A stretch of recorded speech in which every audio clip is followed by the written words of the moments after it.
Welcome, everyone. Happy Tuesday. I'm the Grace Strega, and I'm here to give you your daily collective read for today, Tuesday, May 20th, 2025. What do we have coming through in the cards for today? May I please have the first two cards in our 5-card spread for today? First two cards we are starting our day off with. I cannot believe it. I can believe it. Of course I can believe it. We've got here the 8 of Swords in its upright in combination with our 7 of Pentacles in its reversal. Why am I so surprised? Surprise. Why am I so surprised to see that 8 of Swords? Well, I would like to direct your attention, if you haven't gone to see it, over to our Substack, because if you go to look at yesterday's spread, the 8 of Swords is where we ended yesterday's reading. So this is a continuation point in the reading that we had yesterday. We're just picking up exactly where we left off. Not only is it the same card, it's in the same direction. And this is what is beautiful about the transition point between Taurus and Gemini. All of the signs are positioned to be able to learn something from the sign closest in proximity to it. And Taurus, we just are coming out of this Taurus season. And what did we talk a lot about when we were going through Taurus season? We were talking about working through the energy of majesty. Taurus energy is majestic stuff. It's why it's in the shoulders. It's why when we see energy that's majestic, we bare our shoulders. That's why we bow. We bare our shoulders. It's the ability of honoring the weight it takes to persevere. Right? It's working through that context. It's identifying and recognizing where we put that force of self, right? And working in the space of also like having to navigate discomfiture, having to push out of our comfort zone, working through the paradox of comfort that says often the only way to discover comfort is directly proportional how much discomfort you are willing to navigate, because it's not about what feels like it's easy. It's not about what feels like it's not about what feels like it's not inclement. It's not inclination. It's determination. And this is what Taurus can often teach us, that space of working through tenacity. Now, Gemini is very, very opposite to Taurus energy. Gemini is very, very opposite to Taurus energy. That's why I like to call it, I call it pinball wizard energy, because Gemini is all about and now for something different, right? Like while we learn often in the journey of Taurus, this is where I plant my flag. This is where I plant my flag, and this is what is important, and this is where we move. Gemini is more about, what do you need? What can I do for you? Let's haggle. What's it going to take to get there? Right? It's a lot of that rapidness. It's a lot of that tete-a-tete. It's a lot of that energetic force that works in the ability of switching speeds, being very adaptable. Every sign has a lesson that the other sign next to it can learn. And I love the shift between Taurus and Gemini, because it really is the idea. It's like the conversation about the power of rigor versus lithe energy, right? Like majesty, Taurus is all about majesty. Gemini is all about litheness. Gemini is all about being light on the feet. It's about thinking quickly. It's about like looking at something and doing it almost unconsciously. And so there's something really important to be said about the beauty of the harmonization between the space that we experience with Taurus, which is all about building muscle memory, right? This is what we talk about. Why do we practice things? We practice things so we don't have to think about them, right? We practice things, right? You do something over and over and over again until you could almost do it with your eyes closed. And I often here's the thing about the 8 of Swords.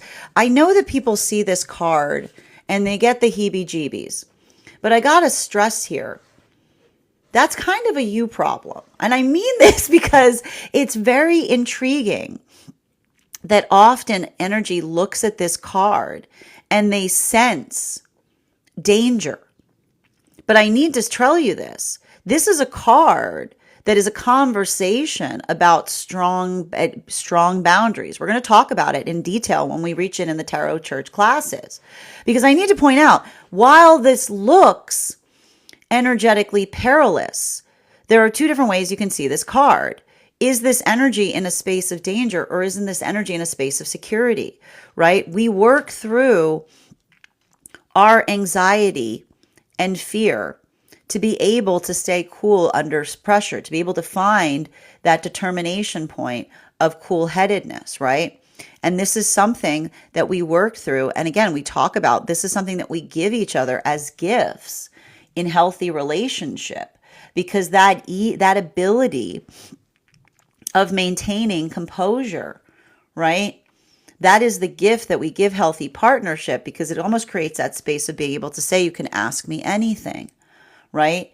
Working through, and this is what we meant, like the journey between Taurus and Gemini is so important, because it's a conversation about the fact that the gift that we receive in pushing past our comfort zone is that we become comfortable being energetically uncomfortable, right? And that leads to a lack of reactivity, right? And it's the ability of, again, articulating through it instead of reacting to it, that allows for an ability of being able to calm the waters of the self, that allows for the space of having healthy partnership via the portal of conversation.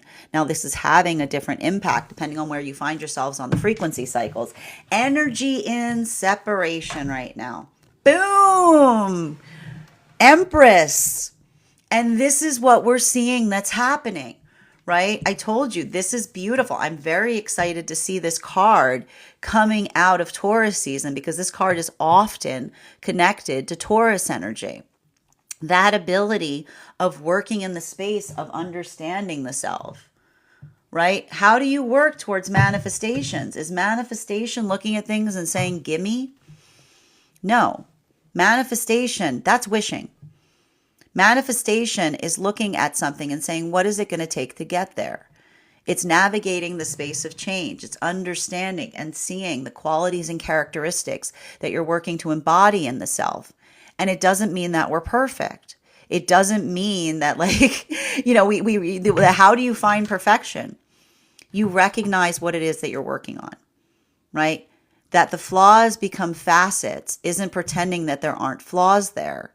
Right? And there's something really beautiful that we see is happening right now, because this is the energy that understands that the song of authenticity is, I'm not perfect, but I'm getting there. And this is what I keep on hearing. Like, this is the song that's happening for a lot of the energy right now in separation, recognizing that in the potential counterpart. That is the song they're singing. The song of the self that says, I'm not perfect, but I'm working on it. Because in that space of working on it, that is the adaptability that says, thus these flaws become facets. Working on the self, excited to share the news of the self, right? Excited to talk about the assignment of the self. Working and operating in the context of majesty that allows for the possibility of what can be achieved in that space. And so I see even now there's a little bit of this energetic excitement there, because this is the energy that's like doing a little bit of whoa Nelly here. They're holding the reins. They're not trying to get too excited. They're not trying to rush a process, but they're feeling the beginning blush of something that feels like there's I keep on hearing, it feels like it's got strong roots, right?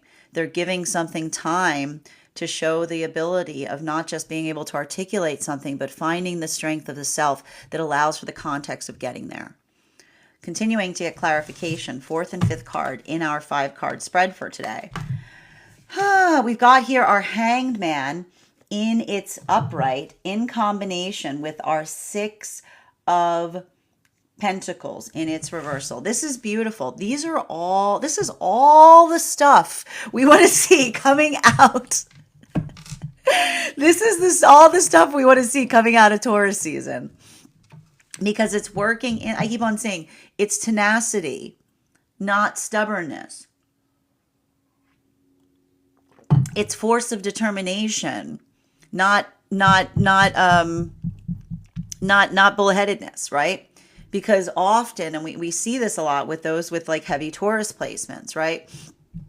The ability to recognize the difference between stubbornness and holding the form is moving outside of the comfort zone, right? Because when and it's a difference between being in a space that feels like it's indulgent, right?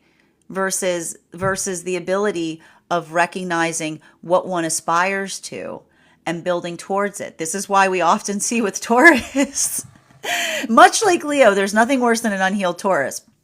Because those, like when you can usually tell like the condition and quality and condition a Taurus is in, depending on whether you find themselves in a groove or a rut, right?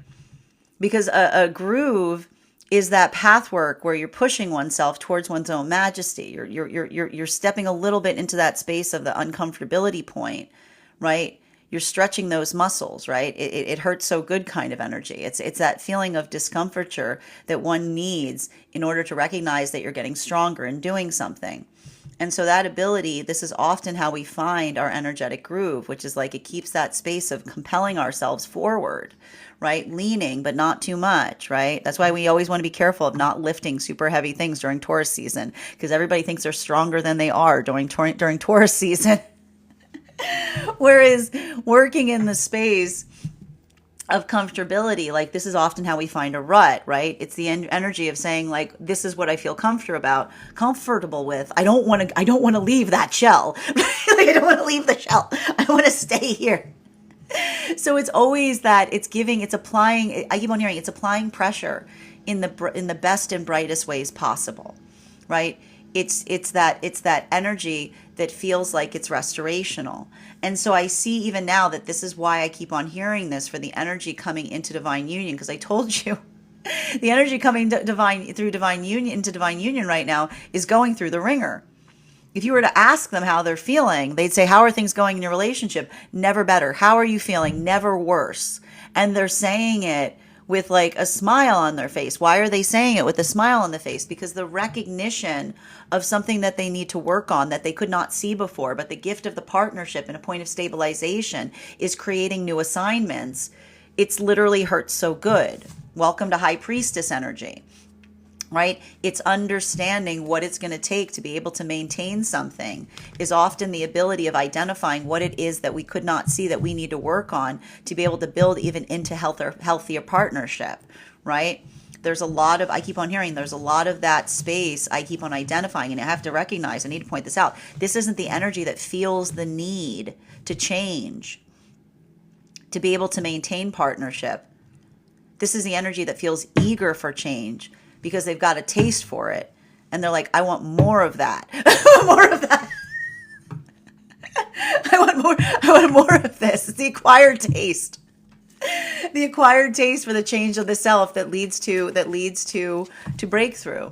While for masculine and feminine energy, deep within divine union right now, can I please get one card to clarification between our 8 of Swords in its upright in combination with our 7 of Pentacles in its reversal.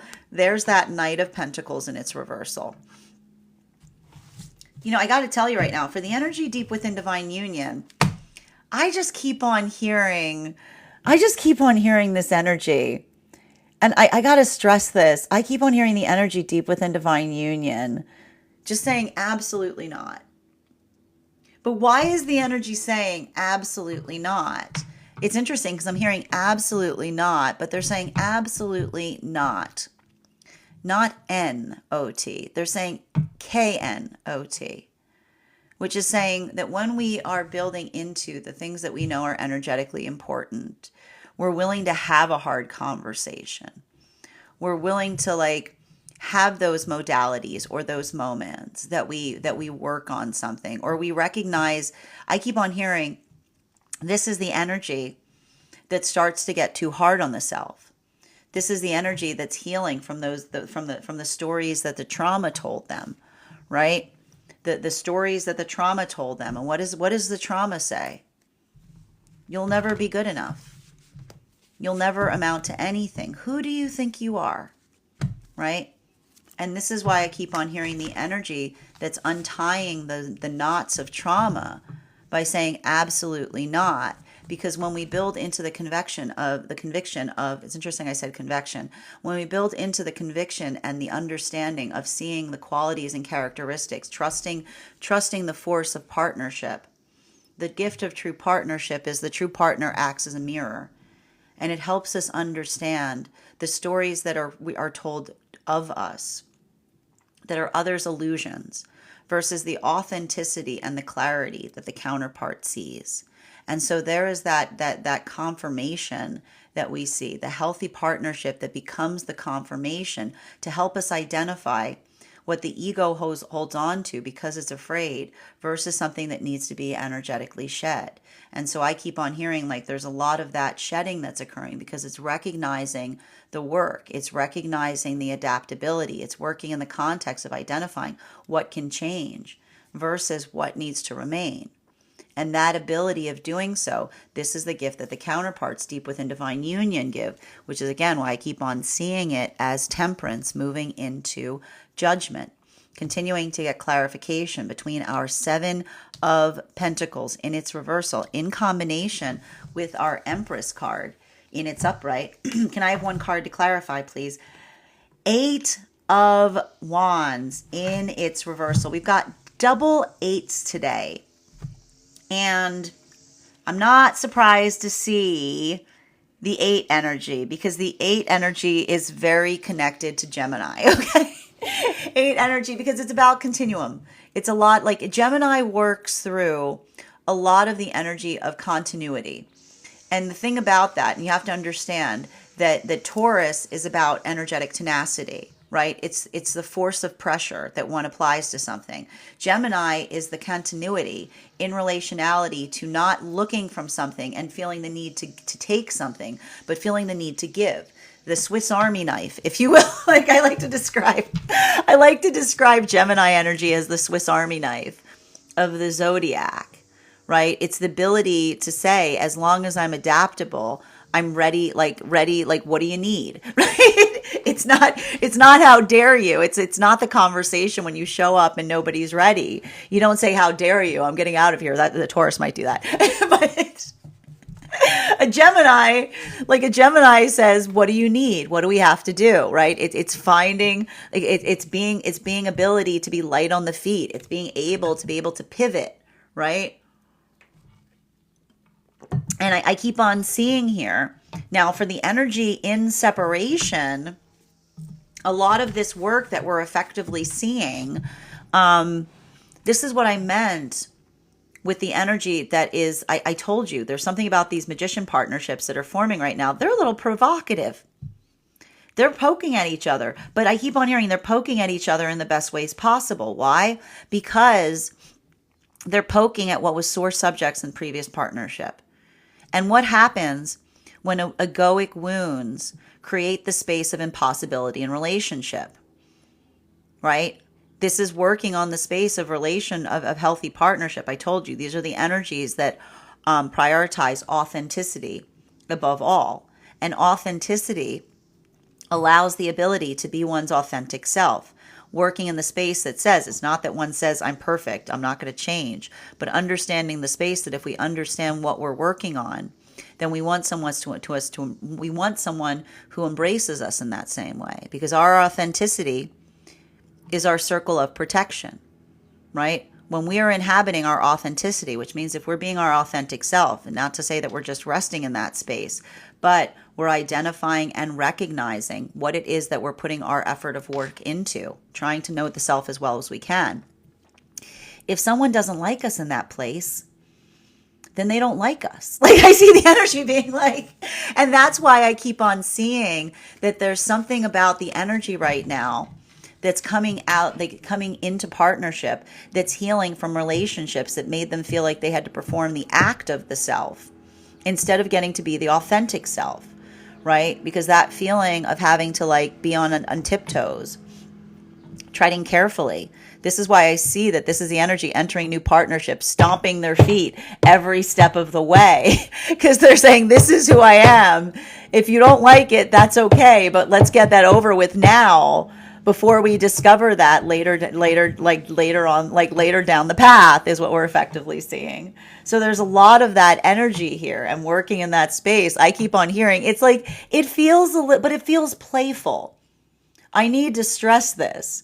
Like it almost says to me that there's some energy that's entering partnership with a little bit of this like go away vibe. Right? Like, are you ready to go away yet? And what is the energy saying? I love it here. I'm not going anywhere. Right? Like I see the energy just like taking a seat and saying like it's the appreciation of building into that.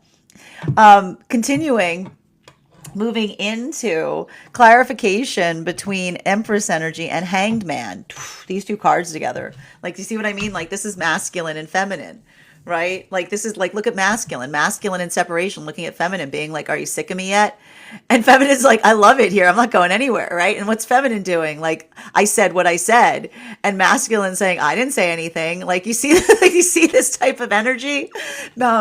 Continuing to get, there's a lot of, it's very like, it's Gemini season. I'm not surprised that there's like, it's like, this is my tea, deal with it kind of thing.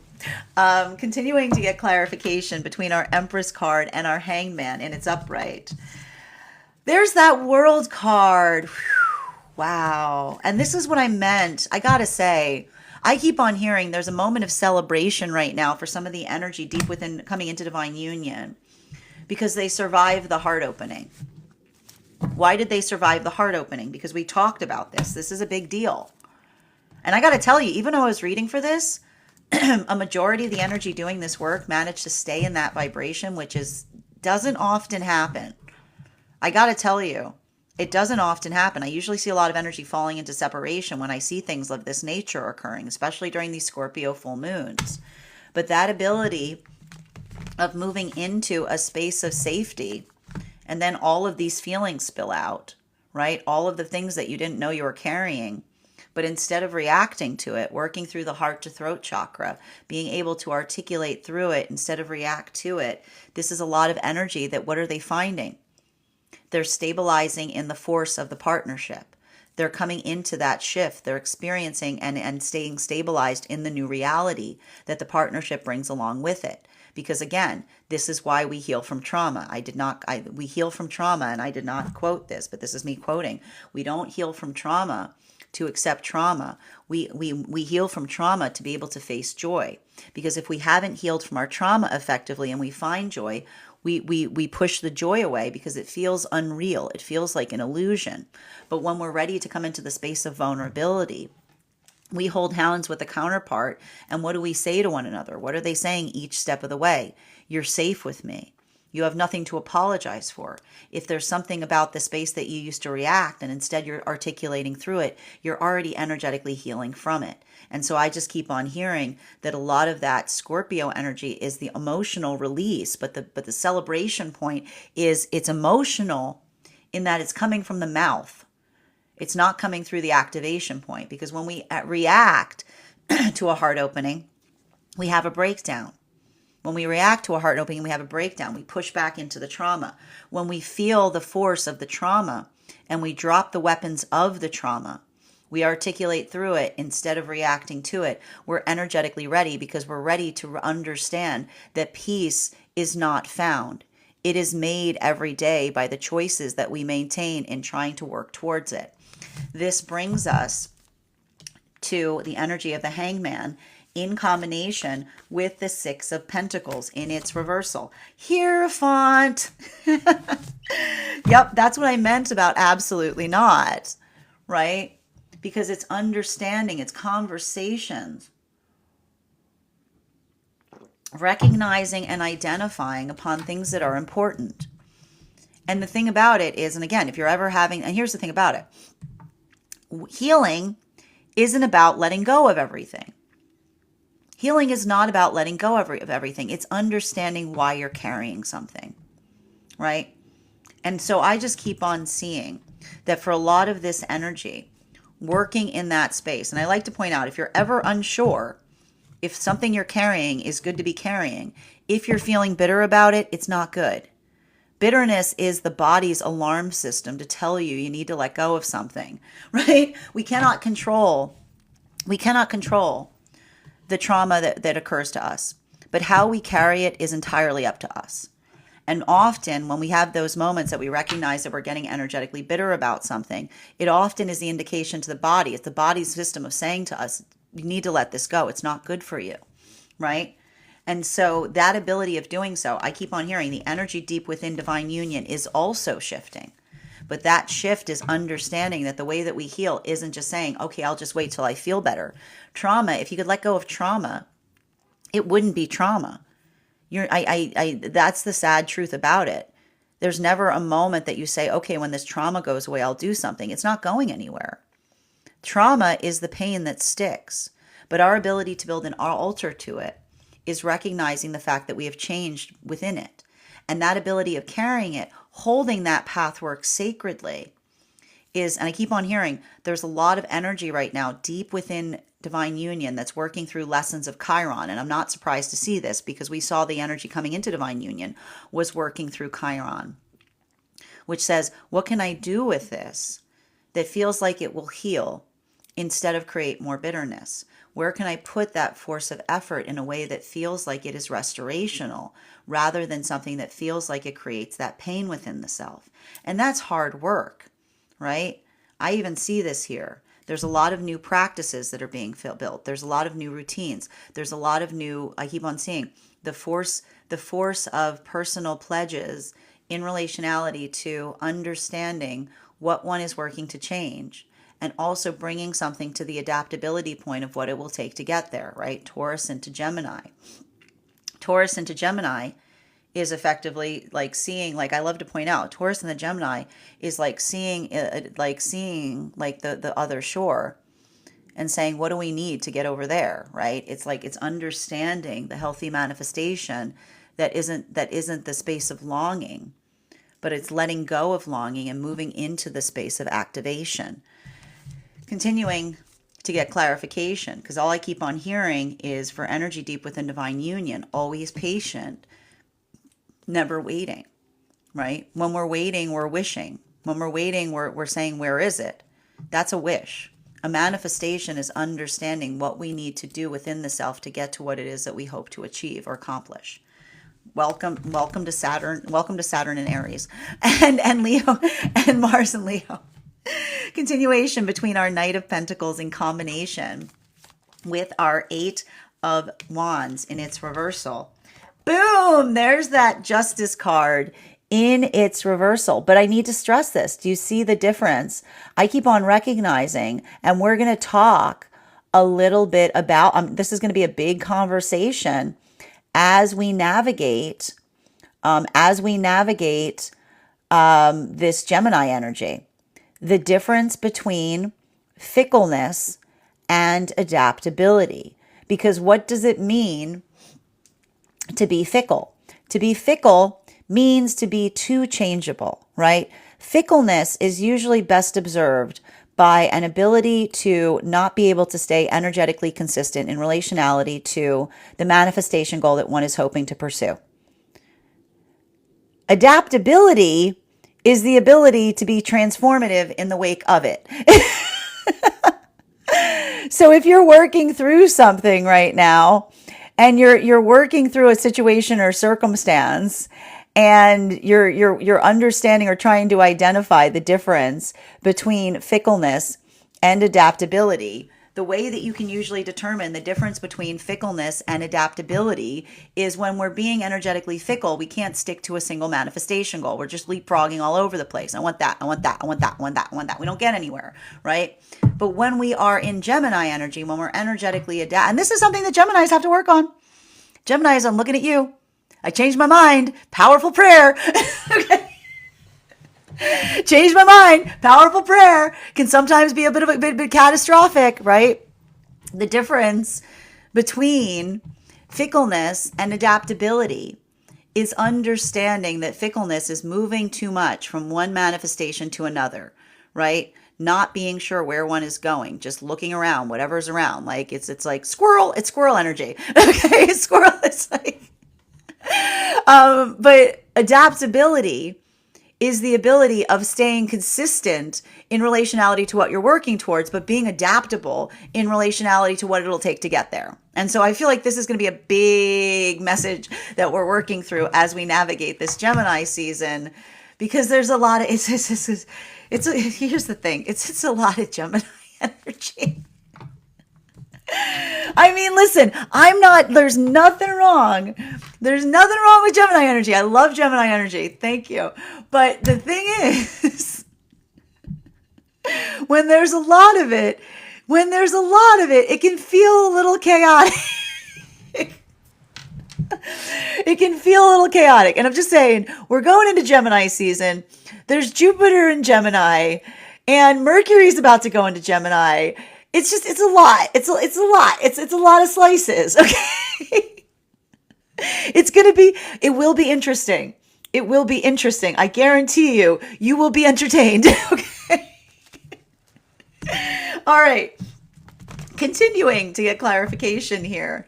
And I can already hear, like, I can already hear some of these, like, and this is the thing. And I keep on seeing, and I got to tell you this. Similar situations, different intention is going to be what a lot of this work. And this is why I'm going to tell you right now, I want you got to promise me right now, nobody's allowed to be triggered right now, because I'm going to tell you, you're going to be having deja vu, like wacky, through this energy. You're going to be like, this feels a lot like, but it's different, right? It's recognizing and identifying the difference I keep on hearing between fickleness and adaptability. So if you're working through that right now, like, just keep that in mind, and don't let yourself get triggered, especially around past trauma, right? Remember, okay, I'm just going to tell you, You're Just Like X is the song of projection. I'm just going to tell you right now. So don't you dare. I already see where this is going, okay? You're welcome, okay? Continuing to get clarification between the Eight of Wands in its reversal in combination with our World card in its upright. We've got here wow, there is so much 8 energy. This is what I meant. It's a lot of cake. A lot of energy. We've already got it here because I told you 8 is very closely associated to the Gemini journey because it's about the continuum. It's about the adaptability, right? It's about the constant flux of changing of a curvature that's always changing, but always working into the continuation point. So we've already got, like, this is what I meant. We've got the trifecta. We're having a Gemini trifecta right now that's going to be happening during Gemini season, during the Gemini full moon, which basically means we're going to have Jupiter in Gemini. We're going to have Mercury in Gemini season. The best way I can describe this, okay? The best way I can describe this is, have you ever played pinball? I'm a big pinball fan. Okay, I'm a big pinball fan. But here's the thing. Have you ever played pinball and there's that one thing you can sometimes hit where instead of one pinball, there are 3 pinballs? It's like that. It's going to feel a little like that. It's going to feel like herding cats. It's herding cats energy. Okay. It's going to feel like it's going to be like herding cats. And that's why I'm saying right now, I want you to lock in. I don't want you to lash out. Okay. I don't want you to be overwhelmed. This is for all the energy. This is across all the frequencies. Okay. Continuing to get clarification. It's going to be fine. It's going to be fine. Continuing to get clarification between our World card and the Hierophant. Can I have one card to clarify? Yeah, okay.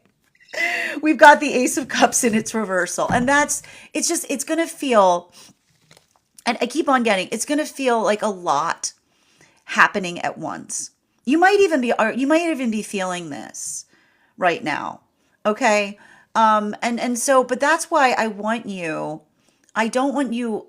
to work through any feelings of overwhelm.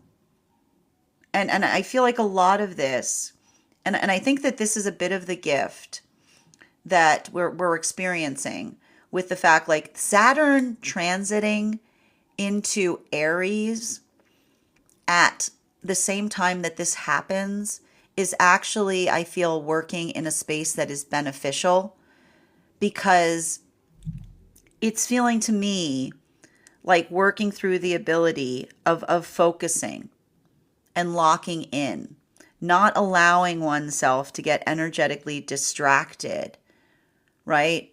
Like, and I feel like it does, like it's working through the context of understanding the concentration of the self, right? Because we talk a lot about this here. You know, the space of understanding that everything is happening around us, but then being very focused upon what it is that we're trying to move towards.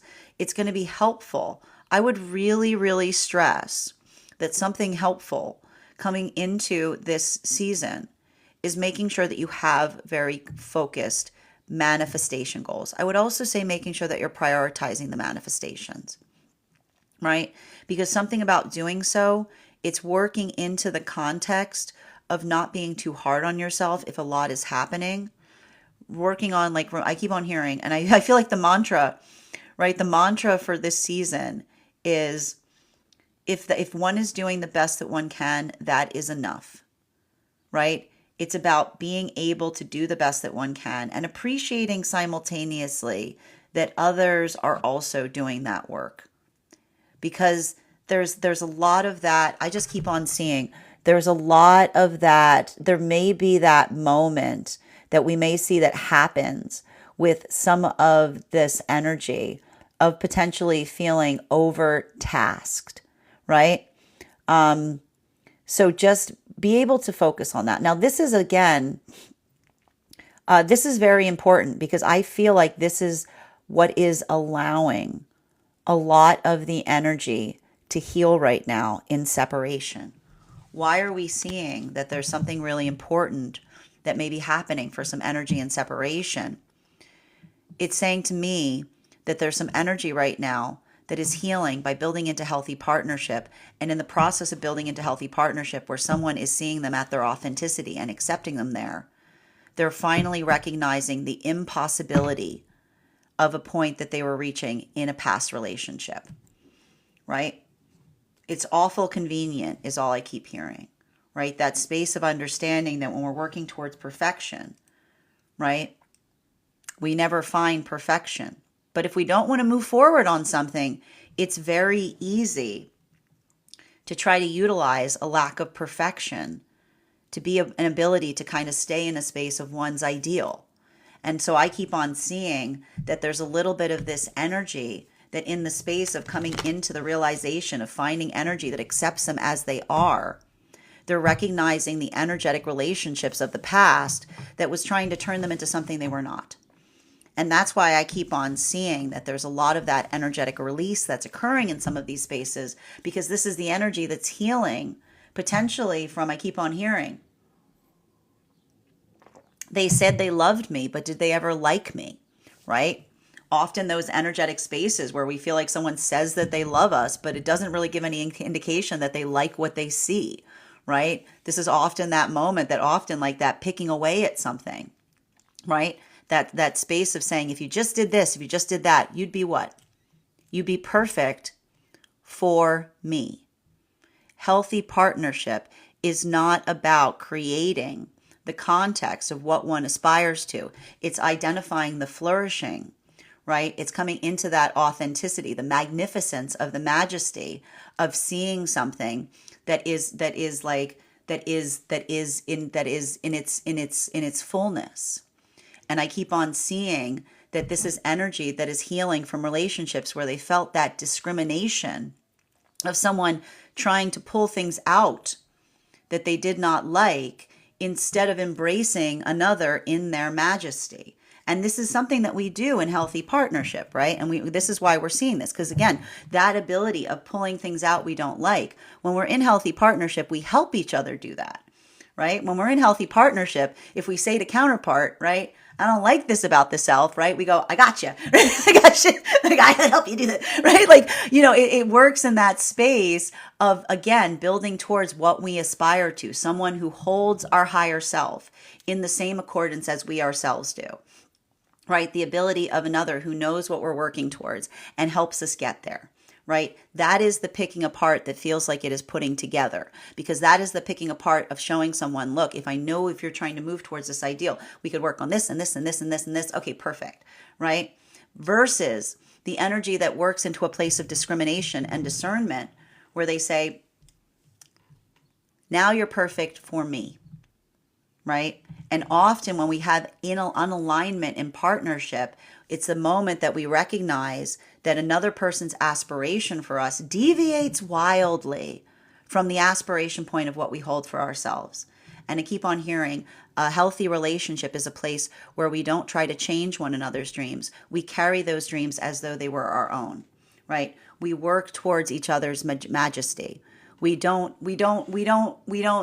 say, I keep on hearing, we work towards each other's majesty. We don't say, honor me or else, is what I keep on hearing.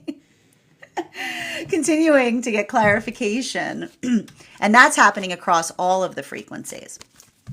Continuing to get clarification between our Justice card in its reversal, in combination with our Eight of Pentacles in its reversal. Can I get one card to clarify, please? Clarification coming through right now with our Nine of Pentacles in its upright. This is one of my favorite cards. I love this card. It's a great card. It's very interesting too, because there's a lot of cards that I would associate here with coming out of Taurus season. Nine of Pentacles is very much in alignment with Taurus energy. Empress card, very much in alignment with Taurus energy. But we see a lot of this new change that we're seeing that's coming in with all of the Gemini, which is being identified with all of these eights that are popping up all over the spread. If you want to see today's spread, you can head over to our Substack. It will be up there as a photo when we post the podcast. So one of the things that we're seeing and identifying here has to do with working towards, again, conversations on manifestations, right? A healthy manifestation is being able to work towards one's majesty. A healthy manifestation does not require you to disassociate from yourself in the process of moving towards it. Often, when we move towards partnership and we don't know never are we in more danger than when we move in towards partnership and we say, I don't know what I'm looking for, but I'll know it when I see it. Because that is the energy that says, I don't know what I want. Right? When we work towards healthy partnership, we always have the energetic aspiration of what the ideal is, but we don't attach. This is why we talk about the fact that healthy manifestation, we don't attach names and faces to it. Because often that ability, again, a healthy manifestation is not looking at something and saying, I want that. It's working in accordance with the universe and saying, this is what I aspire to. Help me see it. Help me see what I have to change to get there. Help me understand. Help me recognize when I see that in another. Because when we get too focused on another person being in that energetic ideal, we start to try to change someone into our manifestation. And this is the source of unhealthy relationships. Because in that moment that we feel that sense of someone that says, you're almost perfect, right? like you're almost perfect, then that is the energy. And again, Pluto in retrograde, that's weird. That's creepy. That's the space that another person goes, it's just, if I just do a little, like what are you doing? Don't do that. Don't do that. Right? When you see something that is for you, you don't say, oh, if I just, if, you appreciate the fact that it is showing you things that you could not see before. And it is that resplendence. It's the resplendence of quirkiness. It's working towards the exquisiteness of the energetic surprise, the absolute delight of being in a space of perpetually learning with another that is transformative. It's not tweaking. It's not tweaking. And so we see even here, and that's what we talk about again and again. I want to say this, right? Because the reason we're seeing this is, and it has to do with pulling away what is unnecessary, right? Because when we're in healthy partnership, what we say to one another, we give each other our dream. And we say, this is what I aspire to. Help me see what I need to pull away to move towards that. It is the gift of disrobing of the self, where you move the extraneous to find what is at the heart of the self. The healthy partnership that helps one ascend into one's highest person. But when we are in unhealthy connection, it often feels like someone is pulling us apart. And as they're pulling us apart, they're saying, you're lucky that I'm here to put you together. Because that is often an indication of an unhealthy alignment, because it's someone who isn't moving in accordance with our own dream of self, but trying to transform us into their dream of us. And the way that it can feel devastating and debilitating, because that same feeling of being pulled apart doesn't feel like it's helping you find yourself. It feels like it's destroying the self. It feels like they're taking the parts of the self that you consider most necessary, because in fact, they're not moving in accordance with your own vision. You're not sharing the energetic vision together, but they're moving in accordance of what they aspire to be trained, like to move you into. And so this is why I see that there's a lot of emotionality that is potentially being released in situations or circumstances where someone is building into the context of building into healthy relationship, allowing their authenticity. Not when someone looks at us at a point of our authenticity and they show aversion, we don't go running up to them and say, I can change, I can change. We say, have a nice day. We say, have a nice day. Like, bye-bye. We go away from them because our authenticity is protection, to protect us from those that want to change us in ways that we don't desire to be. While the energy that is for us will change us in ways that are profound because they hold the same things as sacred as we do. So I keep on seeing that a lot of this energy that we're identifying here, this is energy that is building into, this is why they're magician relationships. They're building into the space of showing another their majesty. And that majesty is not the space of saying I'm perfect, right? It's not the energy that says I take it or leave it. This is the energy that says, I know I'm not perfect, but I also know the path I'm taking to get there. And this is the energy that says that ability of sharing that path together is the point of joy. While for energy coming into divine union right now, the 8 of Pentacles in its reversal, this is the Ace of Cups in its reversal, one card to clarify. Disassembling in the best way possible. Now I need to show you something that's very interesting that just happened here. I need to show you something that's a little interesting that just happened. I have been integrating into a new deck. You may have seen this. I've been pulling 2 decks out. And what's been happening right now is sometimes inadvertently and in ways that I can't recognize, some of the new decks cards have been falling into the old decks cards. And for that reason, I'm going to have to tell you that we just pulled another 8 of Swords. We've got another 8 on the table. And now we've got double 8 of Swords here because of the card that slipped into the deck. So we've got double 8s here that we are identifying, and it is the same thing, right? I want to show you, and this is the beauty of this, that gift of disassembling, right? Depending on the relationship, this is what it feels like. It either feels like a blessing or it feels like an energetic prison. And it is all entirely dependent upon whether that disassembling brings us closer to what it is we aspire for, or moves us further away from what our own energetic ideal is. And this is what we see is happening right now. I told you, the chariot partnerships that prioritize stability.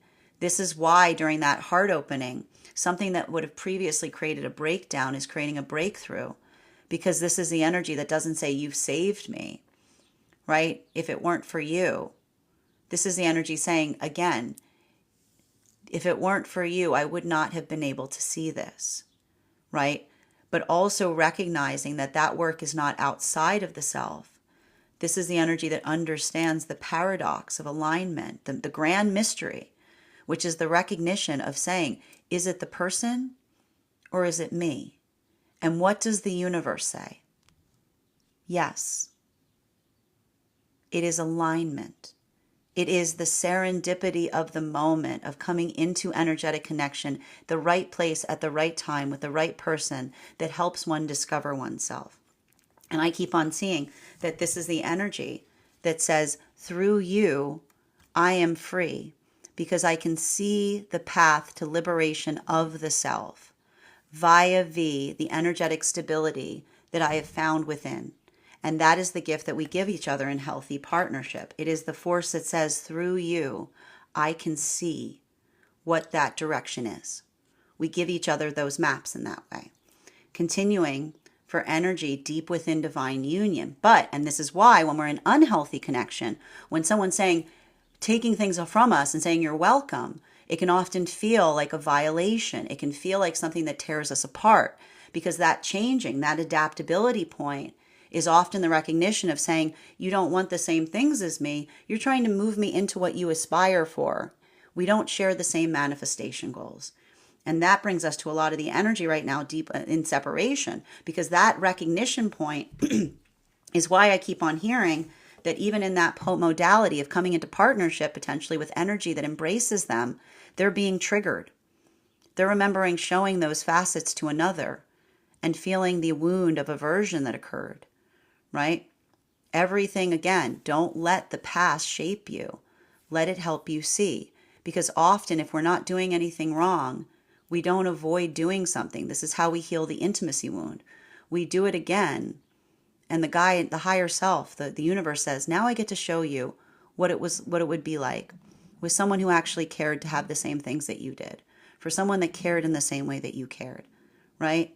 That is why we heal. That is why we allow for that bitterness to go away. Because in the space of being able to do something again, we often have the ability of recognizing that it wasn't us, right? It shows us the calibration point between what was within our power to change versus what was in our power to accept.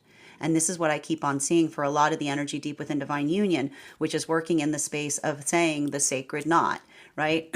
This is the energy that's still healing. The healing journey is ongoing. We sometimes find those wounds that we didn't know were there. The trauma dictates, tells us things about ourselves that is not true. The beauty of the eyes of the partnership of the counterpart helps us see what is a falsehood of the self that we need to release, or something that we need to work on more from within. So that is the gift of the healthy partnership, why it's so fundamental to be able to work in the space of being able to heal the ego as you move into divine partnership. Because what is the energy saying to one another? I promise never to go easy on you in that journey, right? That's not the space that says, I promise to tiptoe around your ego. This is not the space that says, I promise not to bother you. It's the opposite. This is the energy that says, I promise to be on you all the time. I know what you aspire to. No slacking on that journey, right? Always patient, never waiting. Always working towards, right? No excuses.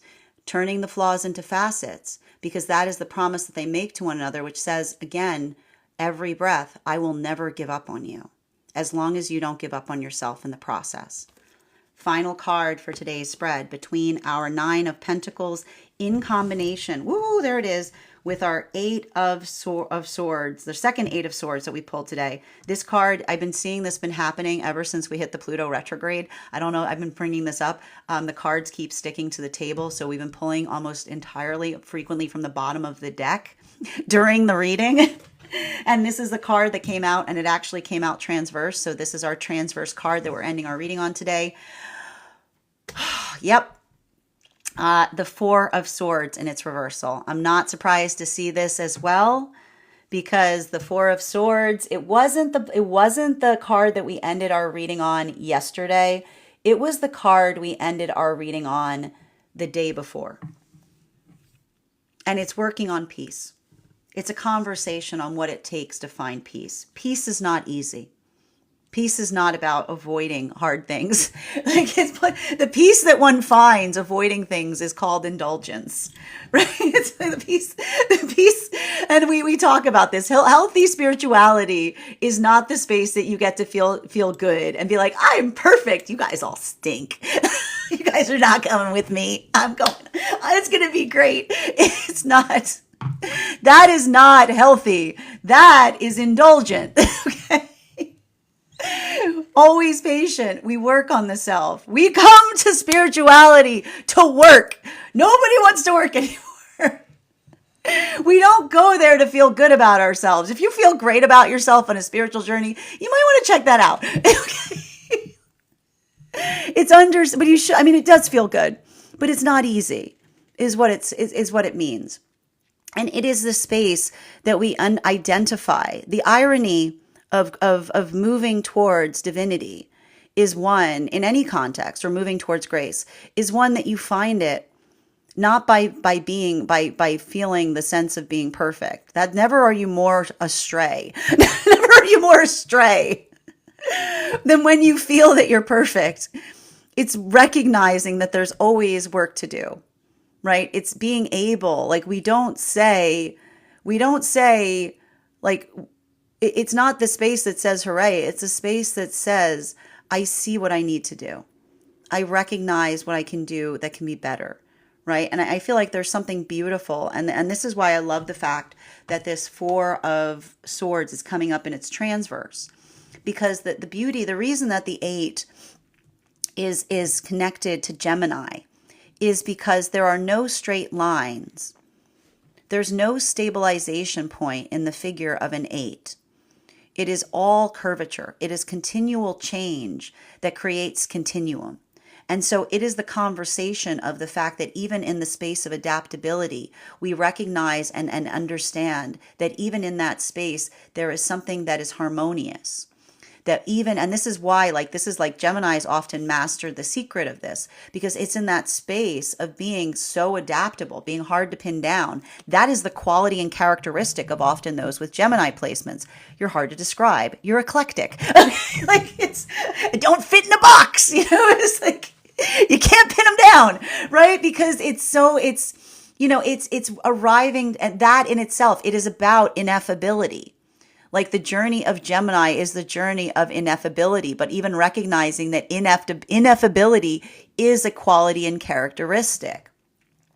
It's not about so much, and again, this is often what is interesting about those with Gemini placements. It's working in the space of being able to articulate what that manifestation goal is, right? It's building into... It's like getting the gist, right? It's even in the space of saying, I don't know it exactly, but I know the feeling. I know what it is that I'm looking for, right? There's always a little, and this is something that's hard for those with Gemini placements, is Gemini placements have a hard time working on holding on to a manifestation because Geminis recognize that there's always something that they don't know, right? There's always something around the bend. There's always a little bit. There's always, it's like Geminis often have a little issue with like the curiosity, but you can embody, I keep on hearing curiosity is not an anathema to healthy manifestation.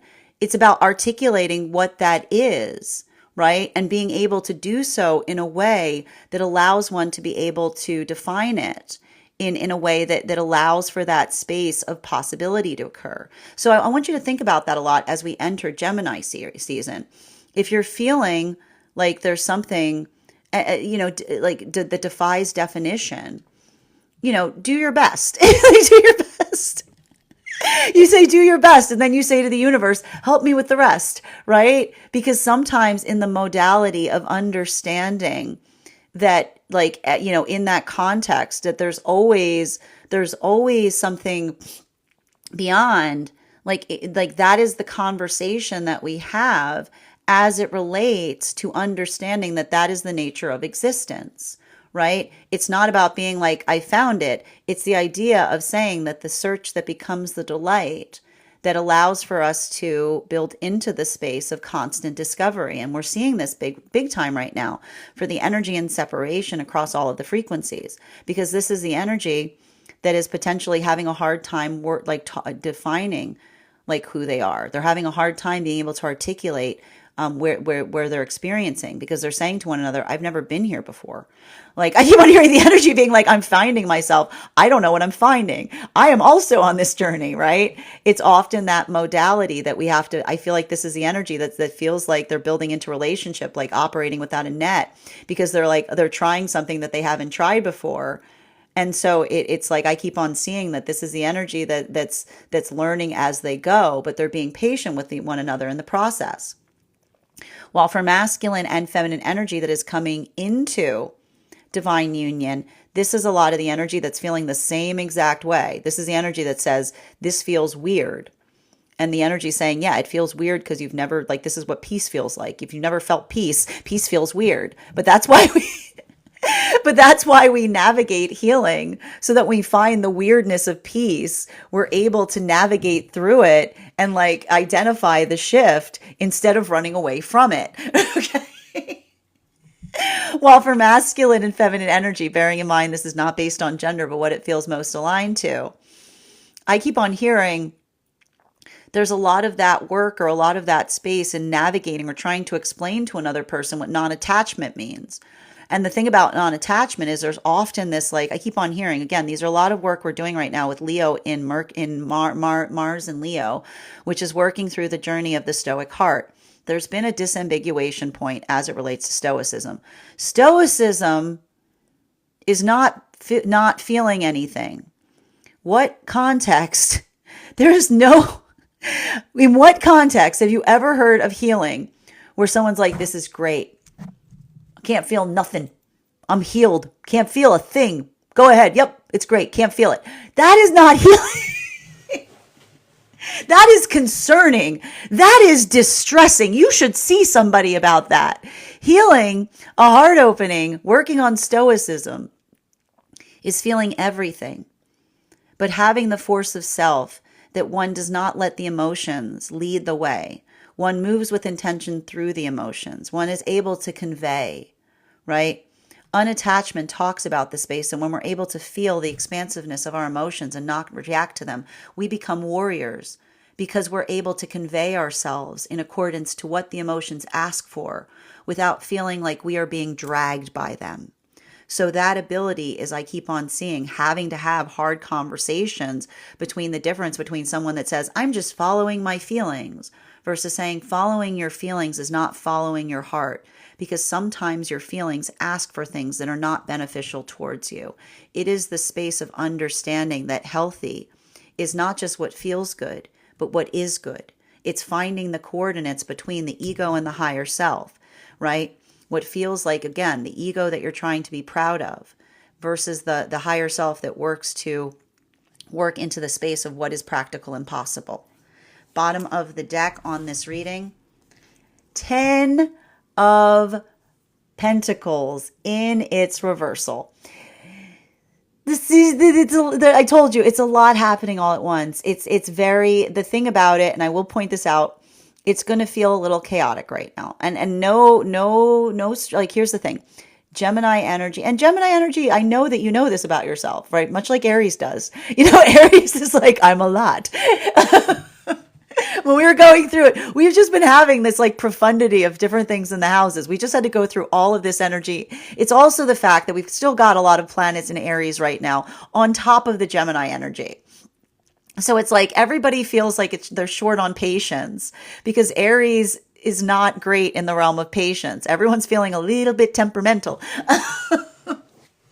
And then on top of it, we've got a lot of things happening all at once and having to be like very, like working back and forth, having to be very adaptable. So I want you to just think about that a little bit. Again, remember, peace is not found outside of the self. Peace is found within. If you're feeling, if you feel like a situation isn't right, ask yourself how I can be the flashlight. If things aren't right, be the flashlight, right? Work on the space of identifying and recognizing what you can do to improve something, but don't get overly stressed, right? In terms of trying to fix like things. Manage what is achievable, right? And be supportive to yourself in the space of recognizing and identifying that this is how we lift heavy things. We all do our part to raise something in the way that we can, right? It's a lot of that space of not getting overly stressed out if you're doing the best that you can. The mantra right now is, if I'm doing the best I can, that is enough. That is our daily collective read for today. I want to thank you so much for being here to experience it. Just a reminder, if you'd like to book a private reading with me, you can do so on my site. Please keep in mind, if you book a private reading with me, it is a 2-step process. You have to book the reading, you have to pay for the reading. Please make sure you do both if you'd like to have that reading. Most importantly, please remember that I will never, ever, ever, ever, ever, ever, ever, ever, ever, ever, ever reach out to you for a private reading. I will never DM you. I will never PM you. I will never slide into your inbox and tell you that I have a very important message that only I can deliver. The only way you can book a reading with me is if you book one on my site. So I would encourage you to do it there. A couple of updates before we move into personal readings today. First and foremost, thank you to everyone who attended our recent class on the death card. Our next class will be held on Wednesday, June 11th at 6 p.m. PST, 9 p.m. Eastern. We will be continuing our exploration into the tarot with a focus on the Temperance card. If you'd like to we're going to be studying the symbology of the card, the history of the card. I'm going to be working you guys through spread applications, how you can read that card in any direction it may appear to you in your own readings. I'll also be giving you a unique spread that you can take from that class to help channel those messages into your own reading. And all you need to do, if you'd like to become part of that class program, is mosey on over to my Substack and become a paid subscriber. Your paid subscription to my Substack is your ticket of entry into our live classes each and every month. You will also, as a monthly subscriber, have access to over 9 hours worth of material in the Tarot Church Library Archive. Now, it's not necessary to catch up. I'll be doing my best to give you an update on everything we've studied thus far prior to beginning our classes, but the material is there for you to receive as you're ready to receive it. And if you would like, if you become a founding member, not only will you receive a discount on the full year's worth of classes, you will also have full access to the entirety of the Tarot Church Library Archive. That is access to over 14 hours worth of material in an ever-expanding library. You will also have access to the choice of receiving a complimentary one-on-one mentorship class with me, where I will meet with you personally to assess where you are on your own tarot journey, to give you the best insights in terms of how to utilize those classes to the best of your advantage going forward. One of the things I tried to do in these classes was make them accessible to the absolute novice tarot reader as well as the seasoned reader. There's definitely something there for everyone. Don't let your lack of experience or your robust experience prevent you from joining us in these classes. And even if you don't become a subscriber to my Substack, I would encourage you to follow me there to stay up to date on any new offerings or services. I post my weekly newsletter there, which will let you know about my in-person events as well as my online live schedule. You'll also be able to receive my Mystic Meditation articles, which are recaps on what we've been seeing energetically in article form. You'll also be able to see each day's spread, which I post there with the podcast. I also want to let you guys know that on top of my standard life path readings, I also offer mentorship classes. These are for any of my clients that are seeking more personalized educational experience with me. I take a very limited number of students for this reason, as those classes are focused on each individual's personal spiritual goals and journey work. Those classes can be purchased on an individual level or as a monthly class series, weekly or bi-weekly as your schedule permits. Also, for my clients seeking more consistent weekly tarot support, I'm very happy to offer weekly tarot insight packages. That is a package of 4 30-minute readings, again, weekly or bi-weekly as your schedule permits, so that you can stay more consistent on your personal journey at a discount. I am also very happy to offer now dream interpretation readings. You can purchase these per dream or as a series. I would encourage that if you purchase the package of the dream interpretation, that you start to keep a dream journal, as we will meet weekly or bi-weekly with that journal and utilize the tarot to understand the key themes and messages coming towards you in the dream space. I want to thank you guys so much for being here today and sharing in these messages, and we will do this again